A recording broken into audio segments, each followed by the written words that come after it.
तो देखो हम लोग परमाणु और अणु चैप्टर पढ़ रहे थे, जिसमें हम लोगों ने जाना था कि सबसे पहले तो नियम जाने थे दो इम्पोर्टेंट। कौन कौन से नियम थे, कौन बताएगा?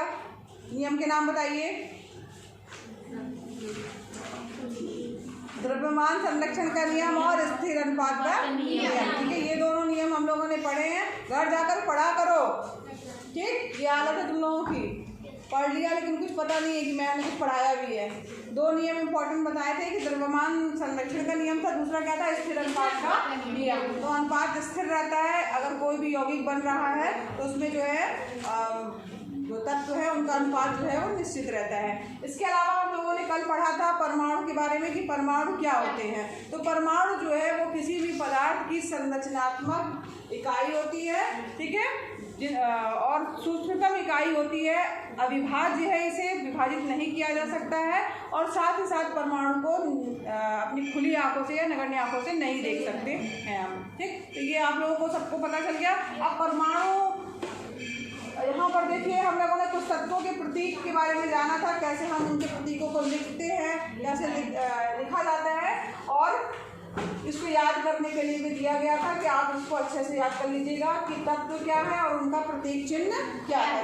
जो बहुत सारे जो है जनरली हम रासायनिक अभिक्रिया या रासायनिक समीकरण लिखेंगे तो हम उसके प्रतीक को ही लिखते हैं, और जब उनका नाम लिखा जाता है तो उनका ये क्लोरीन, कोबाल्ट, कार्बन, ये जो है वो नाम लिखते हैं हम। आज जो है हमको पढ़ना था अणु के बारे में। ठीक है, ये किस तरीके से नापते हैं, इनका परमाणु द्रव्यमान क्या है किसी भी तत्व का, ये भी याद करने के लिए बोला गया था। तो ये भी आपको केवल याद हो गई होगी।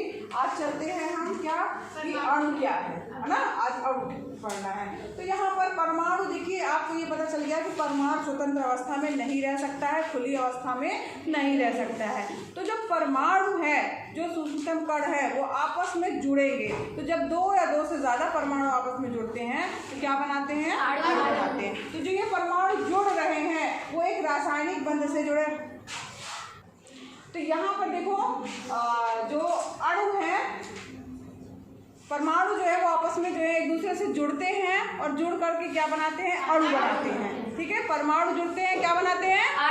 अणु एक तरीके से कहा जाए क्या है? दो या दो से ज्यादा परमाणु हैं, ठीक है, तो जुड़ने से बनता है। अब यहाँ पर जो ये जुड़ते हैं वो एक आकर्षण बल भी लगाते हैं एक दूसरे को, साथ ही साथ एक रासायनिक बंध से जो है वो जुड़े होते हैं आपस में। तो अणु को, जो अणु है उसको किसी भी तत्व अथवा यौगिक के उस सूक्ष्मतम कण के रूप में हम कह सकते हैं या परिभाषित कर सकते हैं जो स्वतंत्र रूप में अस्तित्व में रह सकता है। परमाणु के बारे में हमें पता है कि वह स्वतंत्र रूप में अस्तित्व में नहीं रह सकता है, खुली अवस्था में जो है नहीं रह सकता है, स्वतंत्र रूप से वो इधर उधर घूम सकता है। तो निश्चित रूप से वो परमाणु क्या करेगा?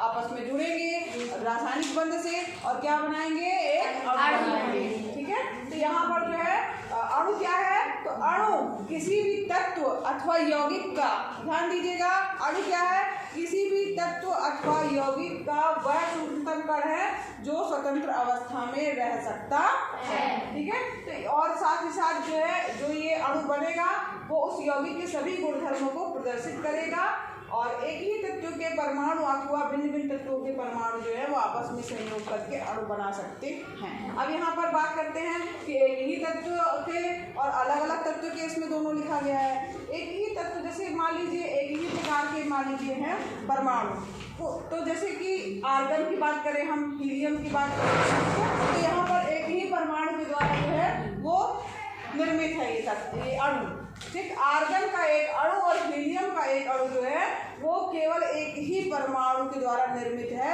और वो अणु बन गया है। ठीक है, आर्गन और हीलियम। ठीक, इसे क्या कहा जाएगा? एक परमाणु अणु कहा जाएगा। क्या कहा जाएगा? एक परमाणु। ठीक है, तो ये हो गया। अब इसके बाद इसी तरीके से ऐसा भी हो सकता है कि जिसमें दो अणु हो, दो परमाणु हो, जैसे O2 की बात करें हम, जैसे ऑक्सीजन की बात करते हैं हम, तो ऑक्सीजन का फार्मूला होता है O2। O2 में आपके ऑक्सीजन के दो परमाणु O+O मिलके क्या बनाएंगे? O2, जिसको क्या कहा जाता है? ऑक्सीजन। ऑक्सीजन बोलते हैं ना। इसमें एक जैसे क्या है? दोनों जो है O ही है, दोनों O है ना, O है, एक ही जैसे हैं। ठीक, परमाणु क्या है? एक जैसे हैं और मिलकर के ऑक्सीजन का एक अणु बनाते हैं, जो कि यहाँ पर दो हैं। तो इसे क्या कहा जाएगा? द्विपरमाणुक कहा जाएगा। द्विपरमाणुक अणु क्या कहा जाएगा? द्विपरमाणुक अणु। ठीक है। अब यहाँ पर 3 ऑक्सीजन अगर हम ले लेते हैं, 3 ऑक्सीजन यानी O+O+O, ठीक है। 3 अगर हमने ऑक्सीजन ले ली तो यहाँ पर O+O+O करेंगे तो क्या बन जाएगा? O3। O3 कोई बता सकता है किसका फार्मूला है? ओजोन। Very good. तो ओजोन का जो है वो सूत्र है O3। तो यहाँ पर ओजोन में यहाँ पर कितने ऑक्सीजन है? 3। कितने हैं? 3 है। इसके कारण से क्या कहा जाएगा? नहीं, त्रिपरमाणु। ठीक है। अब इसी तरीके से अगर 4 लेंगे तो चतुर्परमाणु।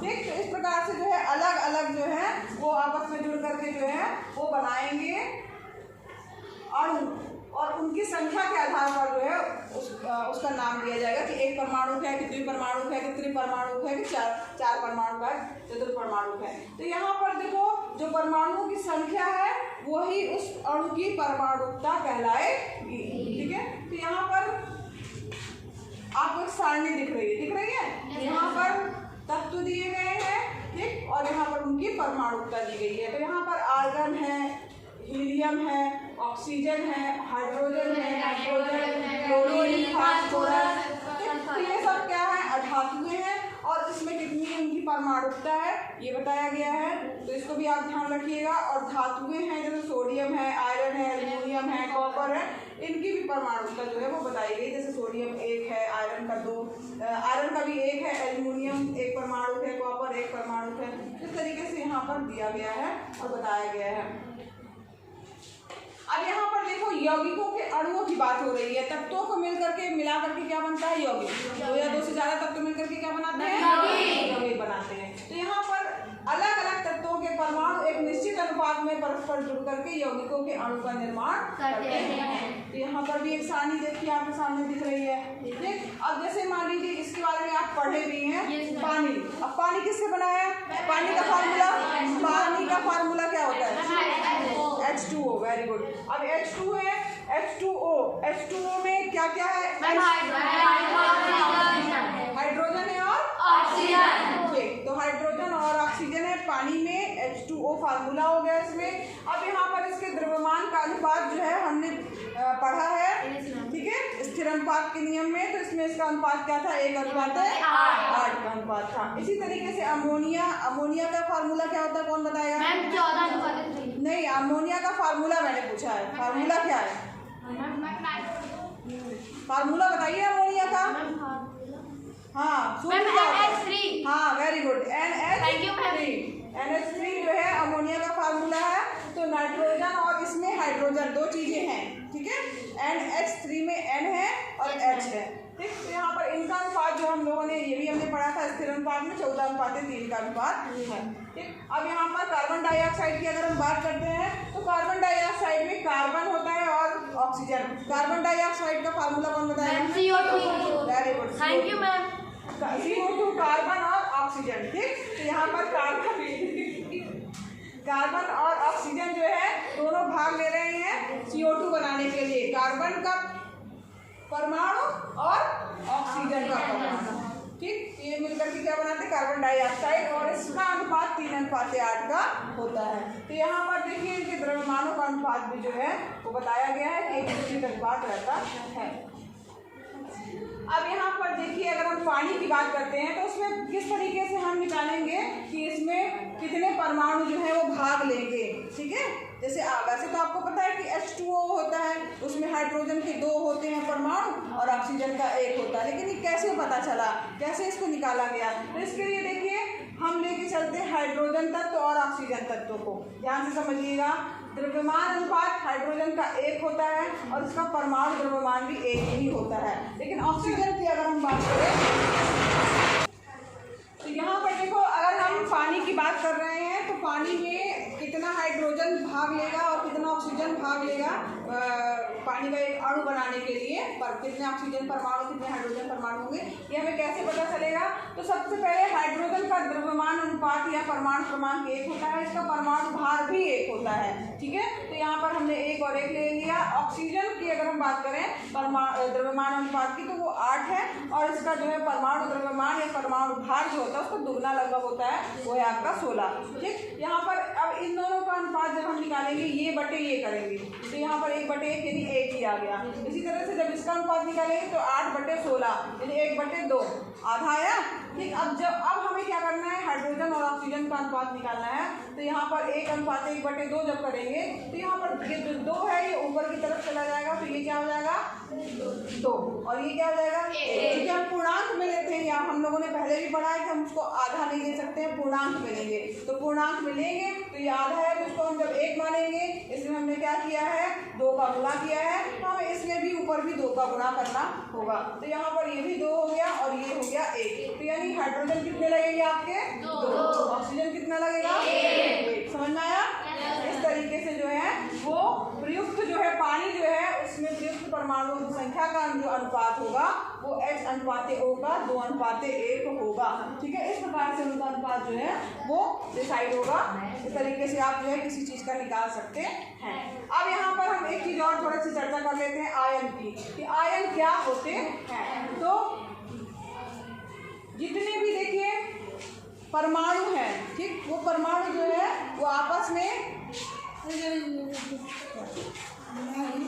यहाँ देखो, अब बात कर रहे हैं आयन की, तो यहाँ पर जो भी परमाणु है वो आपको ये पता चल गया कि अणु बनाते हैं। ठीक है, और अणु बनाते हैं, इसके अलावा जो है वो आयन भी बनाते हैं। तो जो भी धातु एवं अधातु युक्त यौगिक जो है वो आवेशित कणों से बने होते हैं, और ये जो जितनी भी धातुएं और अधातुएं होती हैं, आयन की जब भी बात आती है केवल धातुओं और अधातुओं के लिए आती है। ध्यान दीजिएगा, धातुओं और अधातुओं के लिए ही आयन होते हैं। तो यहाँ पर जो आवेशित कण होते हैं उन्हीं को क्या कहा जाता है, आयन कहा जाता है। धातुओं एवं अधातुओं के आवेशित कणों को आयन कहा जाता है।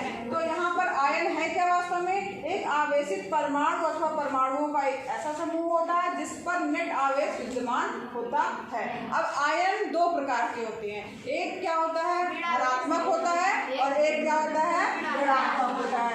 एक धनात्मक आयन होता है जिसको क्या कहते हैं धनायन कहा जाता है, और उस पर आवेश कैसा होता है, नाम ही है धनायन। धनायन यानी कैसा आवेश होगा, धनात्मक आवेश होगा, प्लस का चिन्ह लगेगा, धन का चिन्ह जानते हैं ना आप लोग, तो वैसे उसके ऊपर जो है वो प्लस का चिन्ह लगेगा। उस धातु या अधातु के ऊपर क्या लगेगा, प्लस का चिन्ह लगेगा, जो धनायन होंगे। ठीक है, जो ऋण आयन होंगे, जो ऋणात्मक होंगे, ऋण आयन होंगे, उनके ऊपर ऋण का चिन्ह लगेगा। ऋण नाम ही है ऋण आयन, उनके ऊपर ऋण का चिन्ह लगेगा। जैसे अगर हम बात करें कि सोडियम क्लोराइड, सोडियम क्लोराइड जो है किसका फार्मूला कौन बताएगा, सोडियम क्लोराइड जो है NaCl, इसका फार्मूला NaCl हो गया। ठीक, इसको साधारण भाषा में क्या बोलते हैं, नमक। Very good. तो यहाँ पर नमक बोलते हैं सोडियम क्लोराइड को। नमक जनरली हम लोग सब लोग यूज़ करते हैं, जानते हैं, लेकिन उसका रासायनिक नाम किसी को बहुत कम लोगों को पता होगा। आप लोग भी घर जाके बताइएगा कि नहीं इसको नमक नहीं बोलते, इसको सोडियम क्लोराइड बोलते हैं। ठीक है, कभी कभी तो हम लोग बोल देते हैं NaCl ले आओ, NaCl ले आओ, तो कोई समझेगा ही नहीं कि NaCl। हम जानते हैं H2O बार बार बोलोगे तो याद ही हो जाएगा कि H2O मतलब पानी मांग रहा है ना, पानी का फार्मूला। तो इस तरीके से विज्ञान की भाषा में उसको जो है वो एक रासायनिक नाम दिया गया है, वो अलग नाम है, और जनरली हम जो अपनी चालू भाषा में जो बोलते हैं वो अलग नाम है। H2O यानी ये नमक, जैसे मान लीजिए सोडियम क्लोराइड है, तो ये हमें हर जगह सोडियम क्लोराइड ही बोला जाएगा। अपने यहाँ तो पानी बोल दे रहे हैं, विदेशों में कुछ और बोला जाता है, मतलब वहाँ इंग्लिश में तो वाटर बोलते हैं, है ना, और दूसरी लैटिन भाषा, ग्रीक भाषा और भी भाषाएं हैं, उसकी सब में अलग अलग बोला जाता है। लेकिन उसको अगर रासायनिक नाम की बात की जाएगी तो वो एक ही रहेगा, क्या रहेगा, NaCl, सोडियम क्लोराइड। ठीक, अब यहाँ पर देखो सोडियम क्लोराइड जो है, तो इसमें देखिए सोडियम जो आयन होगा उसमें धन आयन है, Na+ आयन होगा, क्योंकि ये धनात्मक है इसलिए इसमें प्लस का चिन्ह लगा है। इसी तरीके से क्लोरीन की बात कर रहे हैं, तो क्लोरीन के ऊपर माइनस चिन्ह लगा है इसलिए ऋणात्मक होगा, इसको क्लोराइड आयन बोलते हैं। है ये क्लोरीन का फार्मूला, Cl क्लोरीन है, लेकिन बोलते हैं इसका क्या करते हैं, क्लोराइड। क्या बोलते हैं, क्लोराइड। ठीक है, तो यहाँ ऋणात्मक क्लोराइड आयन होगा जिसको Cl माइनस बोला जाएगा, और इनको मिलाने से क्या बनेगा, सोडियम क्लोराइड बनेगा। ठीक, यहाँ पर देखो एक और सारणी बनी हुई जिसमें अनुपात दिया गया है। जैसे कैल्शियम ऑक्साइड, ये हमारा एक आयनिक यौगिक है, क्या नाम है इसका, कैल्शियम ऑक्साइड। बना किससे है, कैल्शियम से और ऑक्सीजन से। ऑक्साइड मतलब O मतलब क्या हुआ, ऑक्सीजन। ये बना है कैल्शियम और ऑक्सीजन से, इसमें इसका द्रव्यमान अनुपात 5:2 होगा। ठीक है, इसी तरीके से मैग्नीशियम सल्फाइड की बात करें अगर हम, तो मैग्नीशियम सल्फाइड मैग्नीशियम से बना है और सल्फर से बना है, इसमें इसका अनुपात 3:4 है। ठीक, ये भी निकाला गया है इसी तरीके से जिस तरीके से हमने यहाँ पे अनुपात निकाला था। सोडियम क्लोराइड की अगर हम बात कर रहे हैं तो सोडियम और क्लोरीन से मिलकर के बना हुआ है, और इसका अनुपात जो है वो 23:35.5। क्लोरीन को जनरली हम 35.5 ही लेके चलते हैं, तो यहाँ पर जो है 23:35.5 हो गया। तो इस तरीके से आज हमने जो है वो अणु और आयन के बारे में जाना कि आयन कैसे होते हैं, धन आयन क्या होते हैं, ऋण आयन क्या होते हैं। ठीक है, तो इस प्रकार से जो है वो कंप्लीट हुआ। कल हम इसके आगे पढ़ेंगे रासायनिक सूत्र किस तरीके से बनाए जाना है, लिखना है। ठीक है।